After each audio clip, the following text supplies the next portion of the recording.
Merdeka atau mati? Pasti kalian familiar banget dong sama kata-kata itu. Kata-kata yang digemakan oleh Bung Tomo pada tanggal 10 November 1945, yang waktu itu Surabaya lagi panas-panasnya, lagi di puncak peperangan.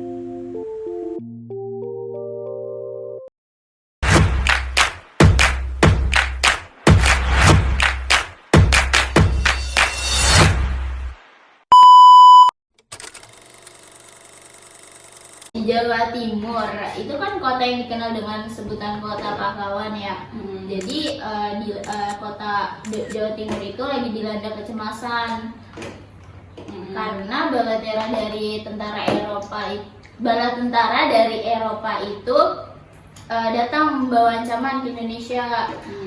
Sebagai bangsa yang baru aja merdeka, euforia rakyat itu masih bergema di seluruh negeri, terutama di wilayah Surabaya.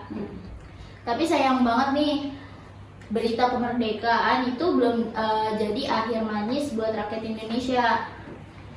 Setelah proklamasi dibacakan, Indonesia tuh lagi semangat-semangatnya nyebarin sangsaka merah putih. Di suatu hotel itu ada bendera dengan lambang lain, bercorak lain, malah berkibar di langit Surabaya. Gimana nggak marah? Baru aja kita kan, iya, baru aja ngerasain bebasnya kemerdekaan kan kita. Terus habis itu bisa aja tuh sekutu tuh kembali untuk menjajah. Di sisi lain juga pasukan sekutu datang ke tanah Jawa. Katanya sih mereka pengen datang dengan tujuan netral. Tapi tentu kedatangan mereka itu bikin kecemasan dari rakyat kita. Curiga takut ada sang jajah, malah membonceng di belakang, dan bener aja kan terjadinya sebagai gencatan senjata. Jadi maksudnya penyebab utamanya tuh karena ada bendera lain berkibar gitu. Iya, jadi rakyat Indonesianya jadi geram gitu. Tapi selain dari penyebab bendera lain berkibar ya, yang aku tahu tuh Surabaya ini tuh ada jenderal siapa ya? Jenderal Maladi. Jenderal itu, maksudnya Jenderal Maladi itu meninggal itu karena dibunuh atau bagaimana? Nah, puncaknya tuh pas itu waktu sang pimpinan lawan sampai meregang nyawa, yang terjadi pada 30 Oktober tahun 1945. Nah, waktu itu tuh Surabaya lagi melakukan perundingan gencatan senjata di gedung Internatio yang terdiri dari Soekarno-Hatta, Ahmad Syarifuddin, dan yang termasuk Jenderal Maladi. Nah, waktu itu tuh mereka tuh keluar dari gedung Internatio, dan para perwira Inggris termasuk Maladi itu disuruh keluar dari gedung itu tanpa membawa apa-apa dan dengan tangan kosong. Sedangkan di luar itu tuh udah terjadi tembak-menembak gitu loh, yang udah diperintahkan oleh pasukan Surabaya yang dipimpin oleh Mayor Manegapal. Nah, tapi tuh untuk menyelamatkan para Jenderal Maladi dan beberapa perwira tuh disuruh untuk cepat-cepat masuk ke mobil.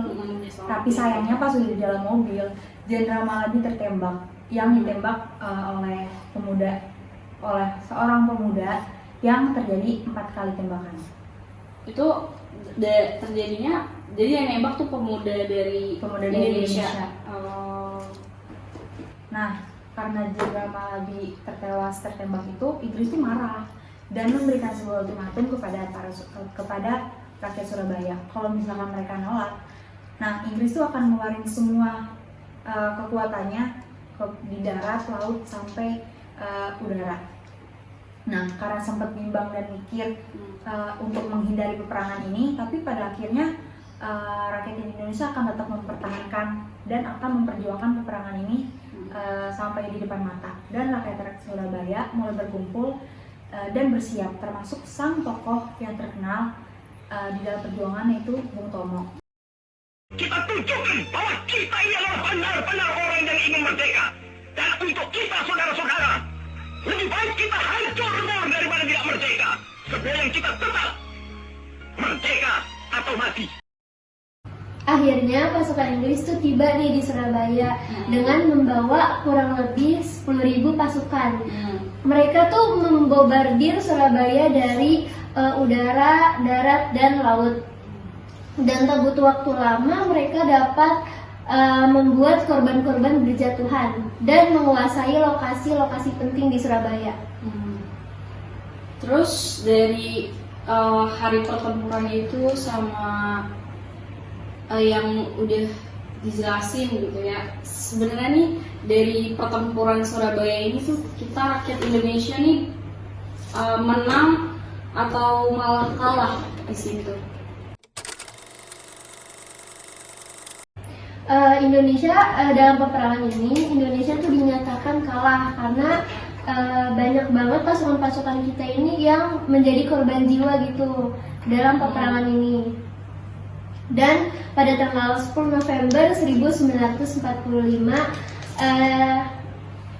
dijadikan sebagai hari kita mengenang para jasa pahlawan yang nggak lepas dari peran warga Surabaya melalui radionya Bung Tomo yang turut menyemangati para pemuda-pemuda Surabaya untuk terus bahu-membahu dan mempertahankan kehormatan rakyat Indonesia melawan sekutu. Jadi kesimpulan di sini tuh 10 November adalah hari di mana kita bisa mengingat kembali bahwa di 10 November di tahun 1945 tuh ada pertempuran besar dan perjuangan rakyat Surabaya yang begitu rumit. Perjuangan rakyat Surabaya yang berjuang sangat keras untuk mempertahankan kemerdekaan supaya Indonesia tuh bisa tetap merdeka gitu. Makanya kita sebagai pemuda Indonesia nih sekarang cuman disuruh untuk kita bisa mempertahankan lagi dan bisa menghargai jasa para pahlawan. Makanya di setiap 10 November itu kita Hari Hari pahlawan, jasa para pahlawan. Makanya di setiap tanggal 10 November pemuda-pemudi Indonesia tuh disuruh upacara. Ya itu salah satunya kita untuk menghormati jasa para pahlawan kita. Terus kalian juga ada event untuk lomba-lomba kayak fashion show jadi pahlawan ini pahlawan ini gitu. Jadi kita sekarang nih kita cuman disuruh ikut mempertahankan ikut apa ya, ikut memeriahkan gitu.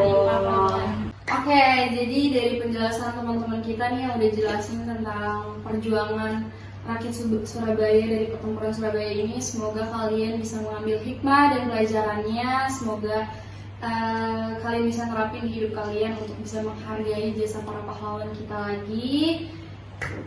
Segitu aja. Aku Ivanita Agustin. Aku Heran Syabila.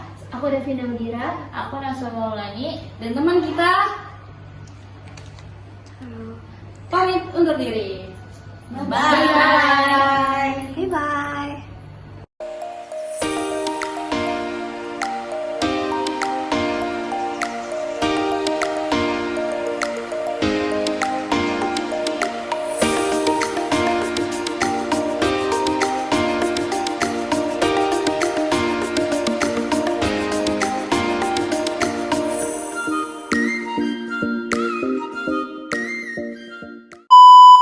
Kurang lebih 10.000 pasukan.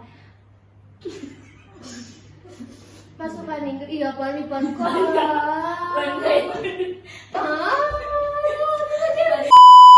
Nah akhirnya tentara Inggris tuh mulai datang nih. Mereka tuh membawa udah diriku enjoy banget.